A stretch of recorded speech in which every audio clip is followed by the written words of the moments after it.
Perlindungan sosial, subsidi energi masih mendominasi pos APBN tahun depan. Di saat yang bersamaan, saudara, pertumbuhan ekonomi diasumsi stagnan dan defisit anggaran melebar. Bagaimana market memaknai era APBN dan nota keuangan 2025? Kompas Bisnis sudah bersama dengan ekonom Universitas Indonesia, Profesor Telisa Aulia Valianti. Selamat pagi, Prof. Apa kabar? Ya, selamat pagi. Baik, terima kasih. Prof, kita mulai dari gambaran makro secara umum dalam era APBN 2025. Tahun pertama Presiden terpilih Prabowo Subianto menjabat, ini pertumbuhan ekonomi didesain stagnan 5,2%. Tetapi defisit anggaran justru melebar ke 2,53% terhadap PDB. Lalu bagaimana publik khususnya market memaknai ini? Iya, sebenarnya kalau dikatakan stagnan banget juga tidak ya, karena kan begini, 2024 itu diproyeksikan ekonomi kita 5,1. Nah, sedangkan di 2025 itu 5,2. Jadi sebetulnya ada kenaikan 0,1 percentage point. Jadi, dikatakan kalau stagnan kan tetap gitu ya, kalau misalkan 5,1 terus, 5,2 tuh ada sedikit peningkatan. Jadi, sehingga memang dibutuhkan pengeluaran yang lebih besar, sehingga tadi pengaruhnya kepada defisit yang lebih besar, seperti itu. Jadi, karena memang asumsi growth-nya dinaikkan, tapi memang nggak apa ya, mungkin masyarakat kan pengennya langsung meningkatnya lebih tinggi gitu ya, dari 5,1 misalkan ke 5,3, 5,4 begitu. Tapi kan nggak bisa cepat ya, kecuali kita melakukan sesuatu terobosan yang not business as usual, yang kerja keras yang lebih begitu ya. Tetapi kalau kita asumsikan growth-nya normal dalam kondisi, terutama nanti kan the Fed itu sudah mulai mengurangi higher for longer-nya, itu kita harapkan ada sedikit space untuk kita tumbuh lebih. Nah, oleh karena itu pemerintah, saya baca di sini, spending-nya memang dinaikkan, terus menghasilkan growth yang sedikit lebih tinggi. Tapi memang mungkin gini, dengan kenaikan berapa, itu sebetulnya harapannya mungkin bisa jangan 5,2 dong, 5,3 gitu misalkan ya, lebih progresif lagi. Itu kan mungkin yang diharapkan. Nah, sebetulnya itu bisa saja, tetapi tadi perlu usaha yang not business as usual, seperti itu. Kalau pandangan kami ya, dari analisis yang kami lakukan. Ya artinya kan memang sebetulnya bukan stagnan tapi ada peningkatan. Namun memang ekspektasi market ataupun juga ekspektasi publik seharusnya untuk kemudian pertumbuhan ekonomi ini lebih besar lagi begitu ya. Lalu kan Prof, ini ada dua proyek besar di tahun 2025. Pertama makan gizi gratis dan juga kelanjutan IKN. Tapi kenapa subsidi energi justru membengkak dari 334,8 triliun ini menjadi 394,3 triliun rupiah? Apa urgensi menaikkan subsidi energi ini? Betul, nah itu yang mungkin perlu kita lihat ya dari asumsi. Jadi asumsi nilai tukar. Jadi 2024 itu nilai tukarnya kan sekitar 15.000. Sedangkan di 2025 kemarin diumumkan asumsi pemerintah itu adalah 16.100. Nah, karena pelemahan rupiah itu subsidi menjadi membengkak. Itu kalau kita lihat sensitivity APBN, setiap 100 rupiah ya, kalau kita lihat nih 100 rupiah depresiasi rupiah, itu dia akan menaikkan, defisit ya, menaikkan defisit, dan menaikkan subsidi energi, seperti itu. Nah, defisit itu bisa membengkak ya, dan subsidi energi juga itu bisa naik gitu. Jadi, ini akan, menaikkan sekitar, subsidi energi 10,2 triliun dari setiap 100 depresiasi rupiah. Nah, sedangkan kemarin kan baseline-nya 2024 itu 15.000, sekarang kita 16.000. Nah, 16.100 ya tepatnya, itu berarti kan ada depresiasi. Kalau depresiasi itu, pasti, subsidi energi membengkak. Nah, cuma masyarakat kan bingung begini, dikatakan subsidi itu akan lebih tepat sasaran gitu kan. Nah, seharusnya ada pengurangan juga dari sisi kuantiti. Jadi dari sisi kuantiti, kuota subsidinya itu seharusnya dikurangi. Nah, kalau akibat dia naik karena harga, nah kan subsidi jadi membengkak juga gitu kan. Nah, di dalam komponen subsidi kan ada macam-macam tuh. Ada subsidi BBM, LPG, terus kemudian mungkin terkait dengan, listrik juga gitu kan. Jadi memang komponennya, cukup banyak di sini ya, dari subsidi energi ini. Jadi bukan hanya untuk BBM, tetapi juga di situ ada untuk LPG dan juga untuk, listrik gitu ya. Nah itu jadi memang itu akibat depresiasi rupiah, karena komponen impor kita di energi kan tinggi ya. Jadi once depresiasi rupiah terjadi, nah itu akan membengkakkan. Nah tapi kan mungkin ya itu tadi, narasi bahwa katanya subsidi ini akan diturunkan untuk yang lebih produktif gitu kan, dan kemudian subsidi ini akan lebih tepat sasaran. Nah, seharusnya ada cerminan dari penurunan kuantiti. Jadi memang Ya. perlu kita lihat lagi sih, harus kita bedah lagi ya, dikaji lebih lanjut, seberapa pembengkakan itu akibat dari kenaikan harga, tapi juga ada nggak penurunan dari sisi kuantitinya? Karena yang kita lihat kan nilai total ya, bahwa subsidi itu membengkak itu in total karena ada depresiasi rupiah dan mungkin juga sedikit kenaikan dari harga minyak karena menyikapi geopolitik di Timur Tengah yang cukup dinamis ya. Nah, itu yang harus kita antisipasi. Sepertinya sih pemerintah anticipating itu ya, dua hal geopolitik Timur Tengah dan juga depresiasi rupiah. Makanya jadi membengkak. Tapi harusnya itu sebetulnya terlihat bahwa itu lebih tepat sasarannya itu bagaimana supaya bisa dialihkan ke produktif begitu ya. Kayaknya jalan tengahnya tuh seperti itu sih kalau analisis kami, Mbak. Ya, ini kan karena energi yang dikonsumsi masyarakat juga masih dari impor dan belinya pakai dolar, begitu ya, Prof? Betul, dan konsumsi energi masyarakat juga mengalami peningkatan, masalahnya dari waktu ke waktu gitu. Jadi masyarakat juga kan kegiatan transportasinya juga meningkat, mobilitasnya meningkat. Jadi energinya juga meningkat di situ ya. Nah, sedangkan lifting kita tadi ditampilkan lifting, lifting kita juga nggak terlalu tinggi gitu kan. Jadi ya tidak menutup kebutuhan akan energi itu sendiri gitu ya. Jadi disitulah juga yang membengkakkan dari sisi subsidi energi juga gitu. Jadi karena konsumsinya juga meningkat. Tapi tadi konsumsi itu harus ditekan dalam arti bahwa hanya kepada yang berhak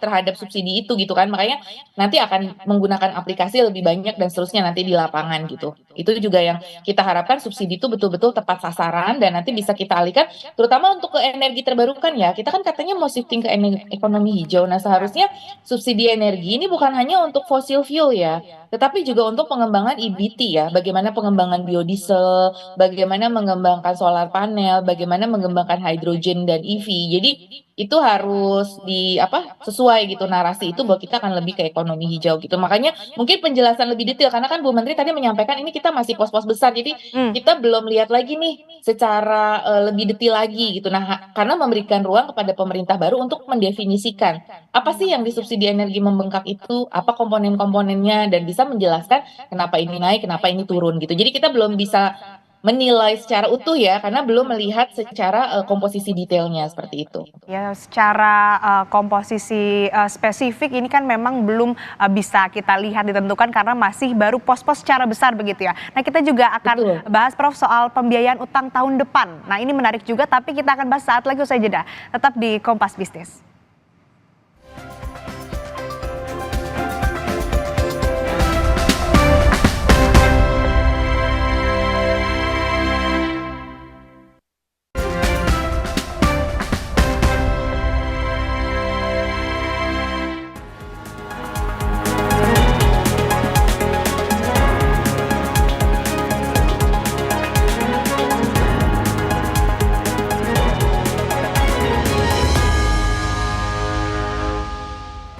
Kembali di Kompas Bisnis, Saudara, masih dengan bahasan terkait nota keuangan dan juga RAPBN 2025 bersama dengan Ekonom Universitas Indonesia, Profesor Telisa Aulia Valianti. Prof, kita lanjutkan pembahasan yang sempat terpotong tadi. Pembiayaan utang tahun depan juga akan melonjak, ini jadi 775,9 triliun rupiah.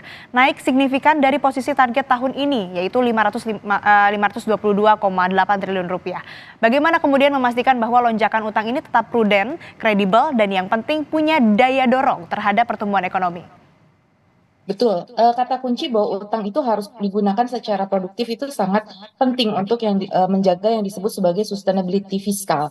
Karena sustainability fiskal itu nanti ngaruhnya ke potensi resiko krisis dan lain sebagainya yang harus kita perhatikan ya, dan menurunnya sovereign rating itu bisa diakibatkan kalau sustainability fiskal kita berkurang.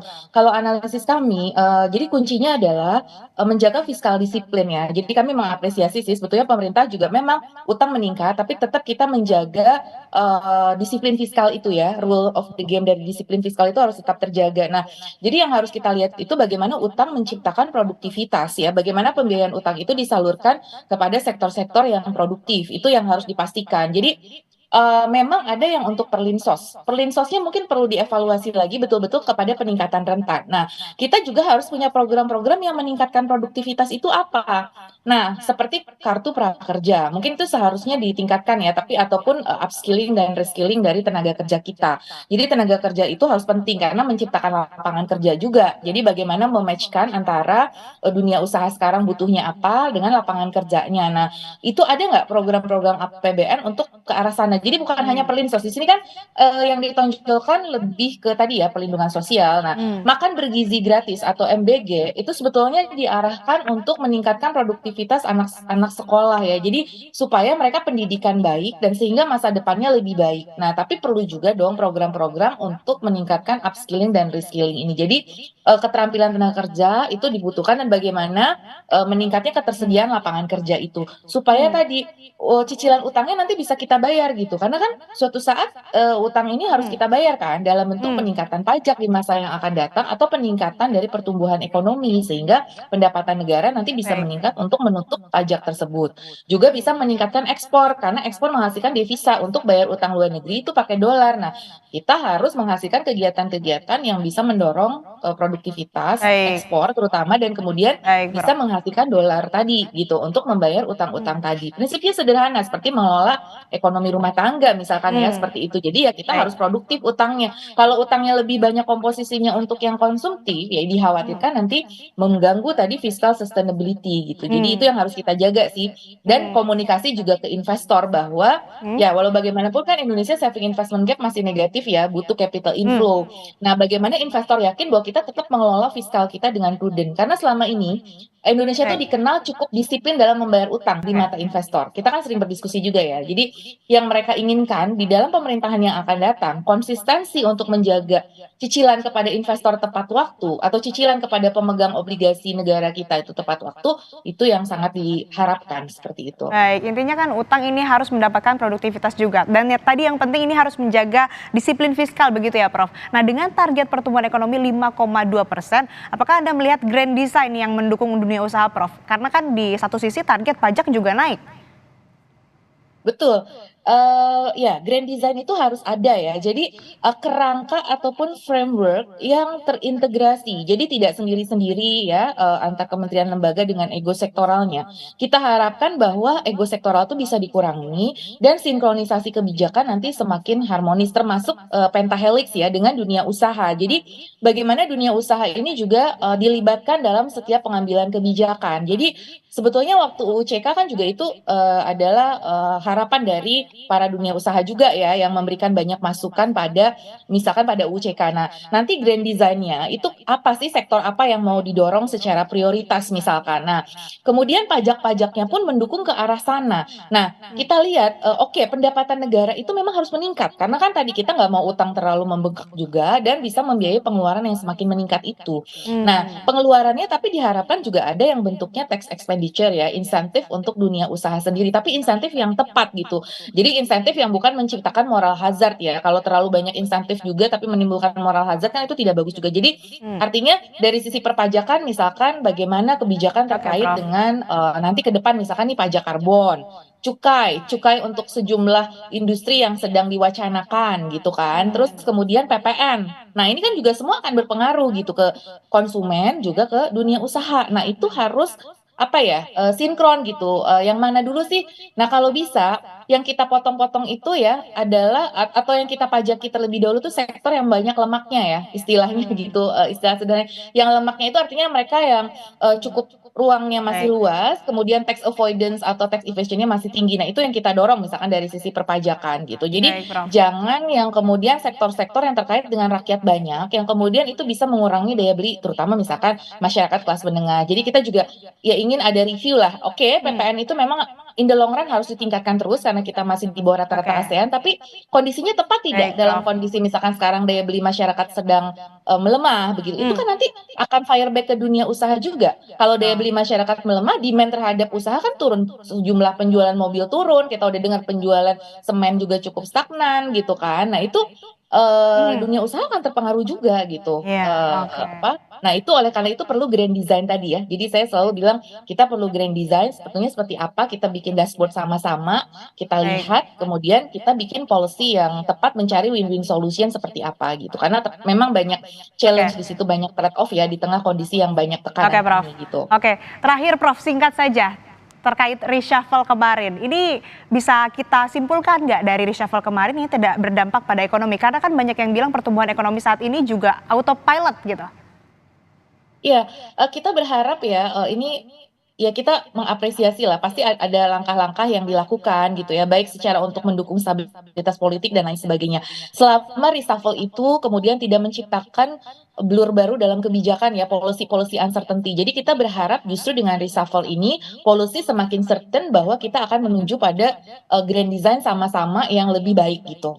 Stabilitas politik, menciptakan kepastian dunia usaha yang lebih baik, menciptakan iklim berusaha yang lebih baik, dan bisa menciptakan tadi bagaimana masyarakat itu sejahtera ya, semakin sejahtera. Nah, jadi harapannya sih 2 bulan ini jangan dulu ada policy-policy yang sangat strategik yang kemudian itu menimbulkan kontraproduktif untuk masyarakat gitu. Jadi Hmm. saya tidak, karena saya lebih ke ekonominya ya, tidak membahas aspek politiknya. Jadi lebih kepada bahwa harapannya menteri-menteri yang baru ini bisa memberikan nuansa baru dalam 2 bulan, tapi ya tadi lebih menjalankan PR-PR yang belum terselesaikan. Itu saja sih. Hmm. Jadi jangan dulu membuat kebijakan strategik yang nanti itu akan mengubah grand design yang itu kemudian nanti akan menjadi blur ya kepada policy ke depan. Jadi supaya ada smoothing kepada transisi kepada pemerintahan yang akan datang. Jadi harapannya kebijakan-kebijakannya PR-PR yang penting untuk kita mendukung pertumbuhan dan kesejahteraan masyarakat itu dulu yang diselesaikan oleh menteri-menteri baru seperti itu. Ya, artinya juga dinamika politik yang terjadi, khususnya juga kemarin ada reshuffle, ini harapannya juga bisa memberikan pertumbuhan ekonomi yang baik begitu ya, tidak mengganggu pertumbuhan ekonomi maupun juga dinamika ekonomi yang terjadi. Dan tadi kalau misalkan akan membuat kebijakan ini harus lebih hati-hati, jangan sampai merubah grand design. Baik, terima kasih Profesor Telisa Aulia Valianti telah bergabung bersama kami di Kompas Bisnis. Sehat selalu, Prof.